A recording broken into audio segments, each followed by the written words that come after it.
وحشتوني جدا جدا، جايبه لكم اكله صينيه بحته سويت اند ساور تشيكن. حلوه جدا جدا، ابتدت تنتشر بشكل كبير في مصر في الاونه الاخيره دي. رائعه، وهنبتدي نعملها في البيت بكل سهوله ان شاء الله. سهله وبسيطه، والناس اللي بتحبش الطعم السويتي اللي باين انا هكسره بالحموضه اللي هنعملها مع بعض، هتشوفوا ازاي. سهله قوي وحلوه جدا جدا، هتعجبكم. صدور فراخ وقطعتها مكعبات بالشكل ده او مربعات براحتنا، بس تكون كبيره شويه وماسكه نفسها نفس قطع الشيش تقريبا. ملح وفلفل اسود وشطه وبابريكا وكاري وجنزبيل وقرفه، كل الكلام ده هنتبل بيه الفراخ بكميات بسيطه، نص معلقه مثلا من كل نوع.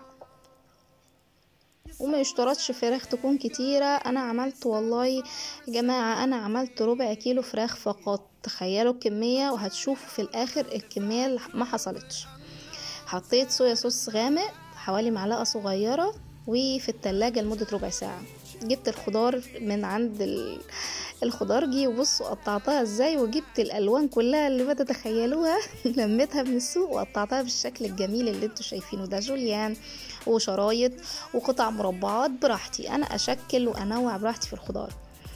شايفين زي ما انتوا شايفين كده. انا جبت المكرونه الفوتشيني او المكرونه الشرايط، اي نوع زي ما بتسموها، او ممكن اي نوع، ممكن الاسباجيتي العاديه، ممكن اي حاجه براحتنا.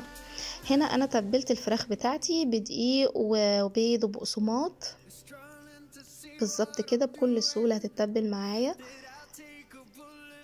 جمعت كل الكمية زي ما احنا شايفين، وهبتدي اقليها على نار عالية، زيت غزير او نار متوسطة سوري، زيت غزير سخن، وهبتدي اقليهم. بصوا يا جماعة الجمال، طيبة وجوسي جدا جدا من جوه، حلوة وقطعة ماسكة نفسها ومقرمشة. مش عايزة اقول لكم القرمشة جايبة اخر الشارع. بصوا الجمال واللون، هو ده المطلوب.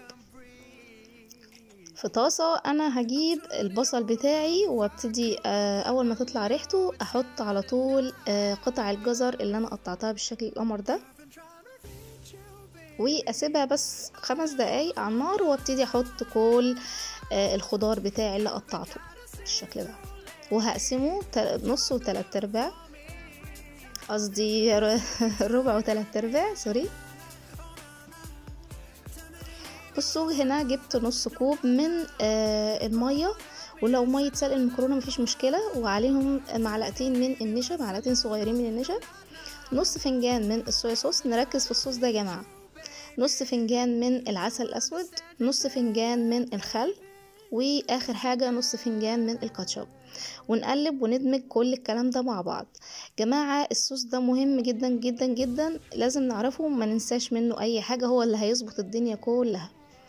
هنا حطيت قطع الفراخ بتاعتي على الربع القليل في الخضار، وحطيت الصوص بتاعي. بصوا يا جماعة ابتدى يتقل اهو، ويبقى جميل ازاي، ويتشرب كل التتبيل. شايفين الجمال والحلاوة؟ بصوا ابتدى يتقل ازاي، النشا ابتدت تندمج وتبقى لذيذة قوي. طبعا التلات ارباع الغالب بتاع الخضار انا حطيت فيه نص ثوم مفروم بالظبط كده، وقلبته لحد ما ريحته ظهرت. حطيت رشة فلفل اسود ورشة ملح صغيرين، ونفس الصوص اللي عملناه في الفراخ هنحطه برضو في الخضار، كل نفس الصوص هو مش هنغير اي حاجة، هو نفس الصوص بذاته. جماعة أكلة فيها سويتي حبة، بس السويتي بتاعها مع حموضة الخل مخليها رائعة فعلا فعلا، مش هتستغربوها أو تجزوا منها، حقيقي تحفة تحفة تحفة. هنا زودت سن صغيرة من الصويا صوص، حسيت ان هي عايزة صوص تاني عشان انا حاطة مكرونة كتيرة. حطيت حوالي 250 جرام من المكرونة الفوتشيني. ابتدي بقى ارص، والفقرة الجميلة بتاعتي القمر اللي بحبها جدا جدا جدا، بقعد علشانها وبطول قوي في المطبخ بسببها، عشان اللقطة الجميلة دي، لاني انا من عشاق الاكل الصيني حقيقي، بحبه قوي علشان صوصاته رائعة فوق الروعة.